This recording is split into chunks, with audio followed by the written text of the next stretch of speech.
नमस्कार दोस्तों, ITI DRA trade में हेलो आपका स्वागत है। फ्रेंड्स, आज के वीडियो में हम वॉशिंग मशीन कनेक्शन किस तरह किए जाते हैं आज के वीडियो में हम सीखने वाले हैं। जिसमें हम सीखने वाले हैं वॉशिंग मशीन में कौन कौन से कंपोनेंट्स कनेक्ट किए जाते हैं, उन कंपोनेंट्स की वर्किंग किस तरह से होती है, प्रॉपर कनेक्शन किस तरह से किया जाता है, सब कुछ आज के वीडियो में हम सीखने वाले हैं। तो चलिए वीडियो स्टार्ट करते हैं और स्टेप बाय स्टेप सीखने की कोशिश करते हैं। सबसे पहले यदि कंपोनेंट्स की बात की जाए तो वॉशिंग मशीन में हमारे पास दो मोटर होती है। पहली होती है वॉश मोटर और दूसरी होती है स्पिन मोटर। जो वॉश मोटर होती है, जिस तरफ हमें कपड़े को धोना होता है तो धोने वाली साइड में हमेशा वॉश मोटर कनेक्ट होती है और सुखाने वाली साइड में स्पिन मोटर कनेक्ट होती है। और यहाँ पर हमें कैपेसिटर कनेक्ट करना होता है जो वॉशिंग मशीन का कैपेसिटर होता है। इसमें आप देख सकते हैं हमारे पास 4 तार नजर आते हैं। तो जो 2 तार होते हैं वो वॉश मोटर के लिए होते हैं और जो 2 तार होते हैं वह स्पिन मोटर के लिए होते हैं। यदि रेटिंग्स की बात की जाए तो ये 10+4 माइक्रोफेरेड का है। दैट मींस इसमें बेसिकली देखा जाए तो 2 कैपेसिटर कनेक्ट होते हैं। आप यहाँ पे देख सकते हैं 10+4 है, कहीं कहीं पे 6+10 भी होता है या 10+5 भी होता है। तो जो हमेशा ज्यादा रेटिंग का कैपेसिटर होगा वो वॉश मोटर के लिए होगा और जो कम रेटिंग का कैपेसिटर होगा वह स्पिन मोटर के लिए होगा, क्योंकि वॉश मोटर की पावर ज्यादा होती है और इस पे ज्यादा लोड होता है। तो आपको पता कैसे चलेगा कि 10 माइक्रोफेरेड का कौन सा है, 4 माइक्रोफेरेड का वायर कौन सा है? तो आपको कैपेसिटर के ऊपर दिया गया होगा जो भी 10 माइक्रोफेरेड के 2 तार होंगे उसके तार आपको दिए गए होंगे और 4 माइक्रोफेरेड के जो तार होंगे वो भी दिए गए होंगे। तो जो 10 माइक्रोफेरेड का या जो ज्यादा रेटिंग का वायर होंगे उसे आपको वॉश मोटर में कनेक्ट करना है और जो कम रेटिंग का वायर होगा उसे आपको स्पिन मोटर में कनेक्ट करना है। इसके अलावा हमारे पास एक स्पिन टाइमर होता है जिससे हमारी स्पिन मोटर कंट्रोल होते हैं। जितना टाइमिंग हम इसमें सेट करते हैं स्पिन टाइमर में उतना टाइम हमारी स्पिन मोटर रन करती है। इसके अलावा हमें पास एक वॉश टाइमर होता है। वॉश टाइमर डिफरेंट मॉडल का आजकल मार्केट में अवेलेबल है। ये जो टाइमर है हमारे पास यह 4 वायर वॉश टाइमर है। कहीं कहीं पे 6 वायर वॉश टाइमर भी आता है, 7 वायर वॉश टाइमर भी आता है। बट आज के वीडियो में हम जो कनेक्शन करने वाले हैं 4 वायर वॉश टाइमर के हिसाब से करने वाले हैं। इसमें बेसिकली आपको 4 तार नजर आते हैं। वो 4 तार का कनेक्शन कुछ भी हो सकता है, कलर कोड कुछ भी हो सकता है, बट प्रॉपर कनेक्शन किस तरह से किया जाएगा हम सब कुछ सीखने वाले हैं। इसके अलावा हमारे पास एक अलार्म होता है। जब भी हमारे कपड़े धुल जाते हैं तो आपने देखा होगा वॉशिंग मशीन से एक अलार्म बजता है जिससे हमें पता चलता है कि हमारी वॉशिंग मशीन बंद होने वाली है। तो ये जो इसका अलार्म का कनेक्शन होता है वो वॉश टाइमर के हिसाब से होता है। जैसे ही वॉश टाइमर की टाइमिंग कंप्लीट हो जाती है तो अलार्म को सिग्नल जाता है और अलार्म हमारा बजने लगता है, जिससे हम समझ जाते हैं हमारे कपड़े धुल चुके हैं और वॉशिंग मशीन बंद होने वाली है। और इसके अलावा हमारे पास एक ड्रेन स्विच होता है। जब आपने देखा होगा जो स्पिन साइड होता है जहाँ पे कपड़े हमारे सूखते हैं, यदि हम उस डोर को ओपन करते हैं तो उस डोर को ओपन करते ही हमारी वॉशिंग मशीन स्टॉप हो जाती है, क्योंकि जो स्पिन मोटर होती है इसकी स्पीड काफी ज्यादा होती है।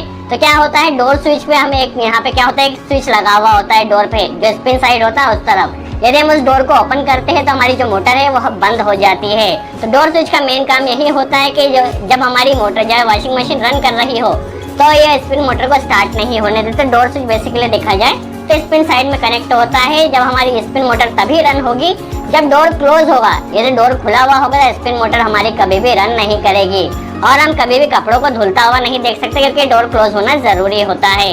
इसके अलावा हमारे पास एक ड्रेन स्विच होता है।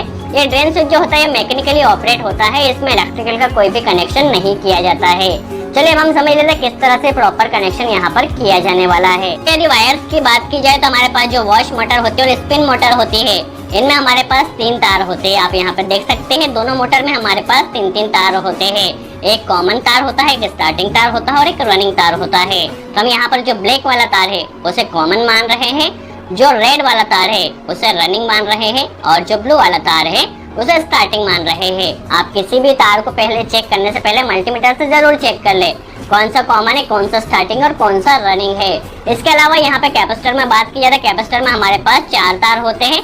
आप यहाँ पे कैपेसिटर पे पहले पढ़ ले कौन सा तार स्पिन मोटर के लिए है और कौन सा तार हमारे पास वॉश मोटर के लिए है। इसके अलावा वॉश टाइमर में हमारे पास 4 तार होते हैं जो कि हमने यहाँ पर पहले ही बनाए हैं। इसके अलावा स्पिन टाइमर में हमारे पास 2 तार होते हैं इस तरह से। चलिए अब इन सब कंपोनेंट्स का प्रॉपर कनेक्शन किस तरह से किया जाएगा हम समझ लेते हैं। हमारे पास जो सप्लाई के लिए केबल होती है उसमें हमारे पास 3 तार होते हैं, फेस, न्यूट्रल एंड अर्थ। 3 तार होते हैं। बेसिकली सबसे पहले यदि अर्थिंग की बात की जाए तो अर्थिंग हमें कहाँ कहाँ पे कनेक्ट करना होती है। तो जो दोनों सिंगल फेस की मोटर होती है दोनों में हमें अर्थिंग कनेक्ट करना होती है। तो जो अर्थिंग का तार जाता है सबसे पहले हमारी वॉशिंग मशीन में जाता है, वो स्पिन मोटर में जाकर लग जाता है, क्योंकि बॉडी पे हम कहीं पर भी अर्थिंग के तार को लगा सकते हैं। कहीं पर भी आप इस मोटर की बॉडी पे कनेक्ट कर दीजिए, जिससे जो भी लीकेज करंट आने वाला है वो यहाँ से अर्थ हो जाएगा। इसके अलावा यहीं से अर्थिंग हमारा जाता है और वो वॉश मोटर में चला जाता है। तो दोनों सिंगल फेज मोटरों को हमें पहले अर्थ करना है। इसके बाद यदि न्यूट्रल्स की बात की जाए तो न्यूट्रल हमें कहाँ कहाँ पे देना होता है? स्पिन मोटर में न्यूट्रल देना होता है, वॉश मोटर में न्यूट्रल देना होता है, और इस अलार्म में न्यूट्रल देना होगा। बेसिकली टाइमर में हमें कोई भी न्यूट्रल नहीं देना होता है। तो चलिए, न्यूट्रल हमारा यहाँ से निकला। सबसे पहले जो हमारी स्पिन मोटर है, इस स्पिन मोटर के कॉमन टर्मिनल पे हम न्यूट्रल कनेक्ट कर देते हैं। तो इस मोटर में कॉमन में हमने न्यूट्रल कनेक्ट कर दिया है। इसके अलावा जो वॉश मोटर है, वॉश मोटर के कॉमन टर्मिनल में हम न्यूट्रल कनेक्ट कर देते हैं। तो दोनों मोटरों में हमारा न्यूट्रल का कनेक्शन हो चुका है। यहीं से हम एक न्यूट्रल लेंगे और इस अलार्म में किसी भी एक तार में हम न्यूट्रल को कनेक्ट कर देते हैं। तो हमारा न्यूट्रल देख सकते हैं आप, अलार्म में भी हो चुका है, वॉश मोटर में भी जा चुका है और स्पिन मोटर में भी जा चुका है। अब सबसे पहले हम समझ लेते हैं कैपेसिटर का कनेक्शन किस तरह से किया जाने वाला है। तो माना हमारे पास ये जो दो तार है वो स्पिन मोटर के लिए है और ये जो दो तार है वो वॉश टाइमर वॉश मोटर के लिए है। तो हमें क्या करना है, एक किसी भी तार को लेना है और सबसे पहले इस मोटर के एक तार में कनेक्ट कर देना है किसी में भी, और एक तार यहाँ से लेना है कैपेसिटर का और इसे दूसरी जो लास्ट वाला टर्मिनल बचा है इसमें कनेक्ट कर देना है। देखिए, मोटर के एक तार में हमने न्यूट्रल कनेक्ट किया है और जो बचे हुए दो तार है उसमें कैपेसिटर कनेक्ट कर दिया है। इसी तरह वॉश मोटर में भी करना होगा।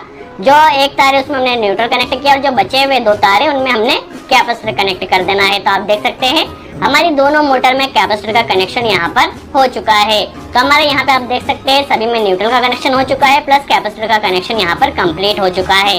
अब हम समझ लेते हैं फेज का कनेक्शन किस तरह से किया जाने वाला है स्पिन मोटर के लिए एंड वॉश मोटर के लिए। चलिए, सबसे पहले हम स्पिन मोटर के लिए फेज का कनेक्शन किस तरह से किया जाना है तो हम समझ लेते हैं।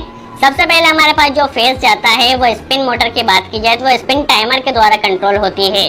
तो जो हमारा फेज जाने वाला है सबसे पहले स्पिन टाइमर में जाएगा। ध्यान रखिए, स्पिन टाइमर में जाएगा।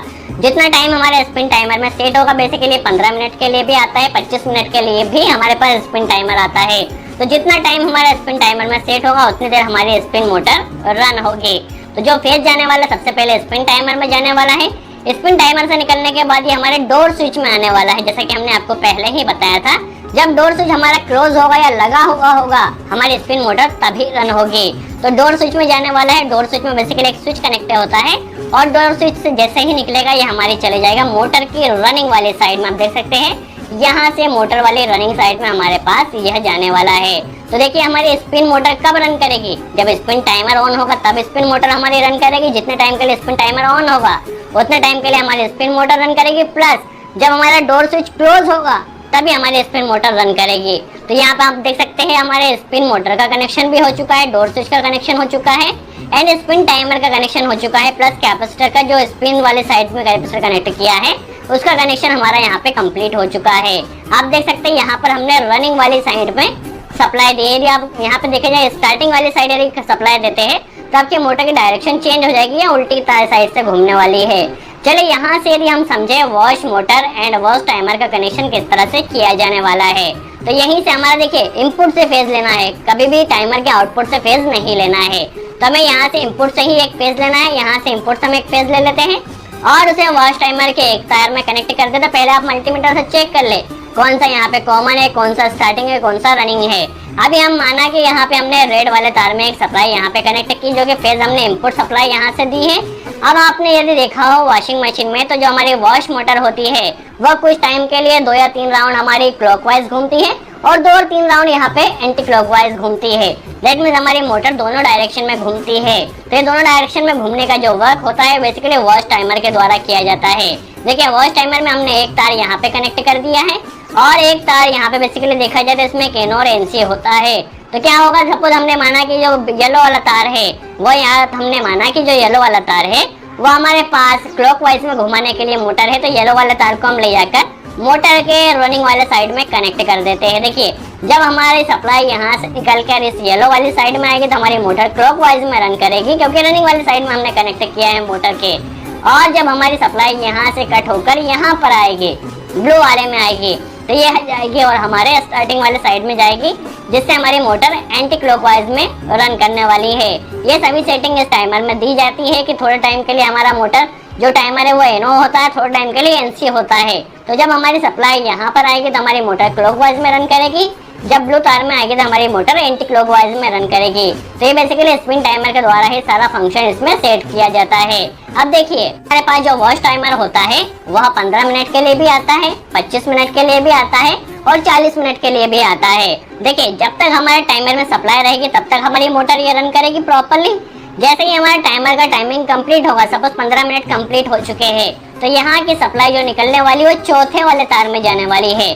देखिए पहले में इनपुट कनेक्ट किया है, दूसरे में क्या होगा, हमारी मोटर फॉरवर्ड में घूमेगी और तीसरे वाले तार से हमारी मोटर रिवर्स में रन करने वाली है। और जो चौथा वाला तार होगा, जब इस यहाँ से सप्लाई हमारी कटेगी तो यहाँ से जैसे ही टाइमर का टाइमिंग कंप्लीट होगा तो यह जो सप्लाई जा रही है वो चौथे वाले टर्मिनल से निकलने वाली है और ये चौथे वाले टर्मिनल की सप्लाई जाकर हमारे अलार्म में चली जाएगी, जिससे हमारा अलार्म ऑन हो जाएगा। तो जैसे ही हमारे वॉच टाइमर का टाइमिंग कंप्लीट हो जाएगा, टाइमर का टाइम कंप्लीट होते ही हमारा अलार्म बजेगा, जिससे हम समझ सकते हैं कि हमारे कपड़े धुल चुके हैं, हमारी वॉशिंग मशीन मोटर बंद होने वाली है। तो यही बेसिकली सिंपल कनेक्शन होता है। वॉच टाइमर बेसिकली देखा जाए तो 6 वायर में भी आता है, 7 वायर में भी आता है और 4 वायर में भी आता है। 4 वायर टाइमर की वर्किंग किस तरह से होती है, टेस्टिंग किस तरह से की जाती है, इन सभी के ऊपर हम जल्द से जल्द वीडियो बनाने वाले हैं।